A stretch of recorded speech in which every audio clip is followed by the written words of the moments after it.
Hay un artículo interesante que publicaron los compas de Valor por Tamaulipas en SDR Situación de Riesgo, que hace una radiografía de los últimos años en el estado de Tamaulipas. Ellos lo titularon Crimen organizado permeó a la autoridad y las gangrenó.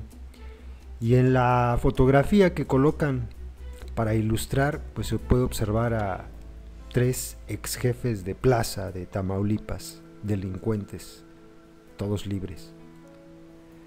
Dice el artículo que, por cierto, pues ellos no colocan firma, pero bueno, es Valor por Tamaulipas. La clase política tamaulipeca se ve diezmada, disminuida y lastimada. Toda, la priista, la panista y la que se autonombra de izquierda. Nunca en la historia de la región un fenómeno social la había desangrado tanto y en tan poco tiempo. La hecatombe que se generó en la franja de poder portesgilista, en los años 40, no es ni la sombra del sismo que golpeó el centro de gravedad de toda la familia política local en el presente siglo. En efecto, el crimen organizado permeó las redes de autoridad pública y las gangrenó. Tres exgobernadores se contaminaron a tal grado de ser aniquilados por ese engendro que terminó por devorar sus capitales políticos. Manuel Cavazos Lerma, Tomás Yarrington y Eugenio Hernández Flores. Lo dicen las corporaciones policíacas norteamericanas, y algunas mexicanas se inmiscuyeron tanto en asuntos delictivos que es difícil separar su conducta política de su conducta ilícita. Cavazos Lerma optó por el camino del mutismo. Solo asiste al Senado a pasar lista y a cobrar sus honorarios. Se mueve con un discreto perfil y alejado de los reflectores.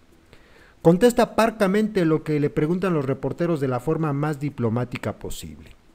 Regresa a Tamaulipas cuando es estrictamente necesario y sin hacer mucho ruido. Y entre comillas esta frase que es chistosa. Si no fue el mejor gobernador, sí es uno de los mejores exgobernadores, dijo alguien en un programa de radio. Asiste a eventos de su partido y se maneja cautelosamente. No ha promovido a cargos de autoridad a ninguno de sus correligionarios o ex colaboradores. El PRI, con ese colmillo retorcido que tiene, lo mantiene a la sombra. Siendo como lo es, uno de los mejores cuadros técnicos tricolores en asuntos económicos, no ha sido llamado a tribuna por los estigmas que le dejaron sus prácticas de gobierno y las campañas negras del panista Felipe Calderón.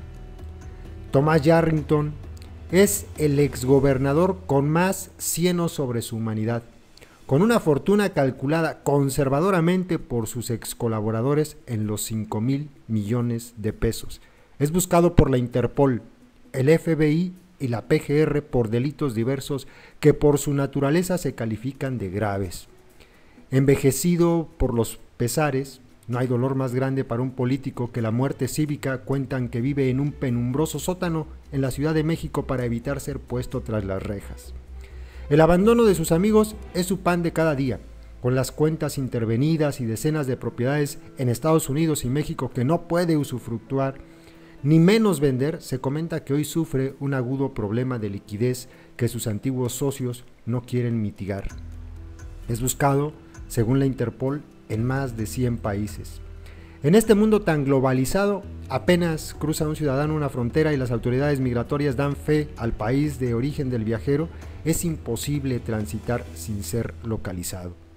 Ese razonamiento hace creíble el comentario de que Yarrington se ha autoimpuesto prisión domiciliaria en nuestro país.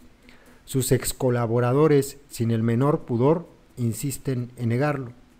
Gente como Paloma Guillén Vicente, Baltasar Hinojosa, Oscar Lubert y otros de menor calado han intentado tomar distancia del prófugo Yarrington.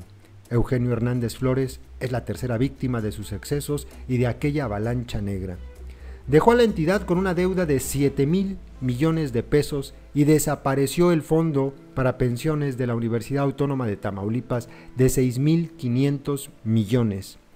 A diferencia de Yarrington, él negoció con la justicia mexicana, se le exoneró de todo mal y de todo delito en el país, lo que no ocurrió en los Estados Unidos. Allá se le busca por lavado de dinero y por fabricar empresas financieras a la ligera. Es el más intrépido de los 3 exgobernadores. Intenta influir en la sucesión gubernamental. Pretende que su familia regrese a los primeros planos de la política, empujando la candidatura a gobernador de su socio, Alejandro Etienne Llano. En Tamaulipas, la putrefacción alcanzó a buena parte de su clase política. Se percibe apremiante el relevo generacional. Y eso solo puede concretarse con la voluntad política del priismo o con el empuje inteligente y potente de la oposición.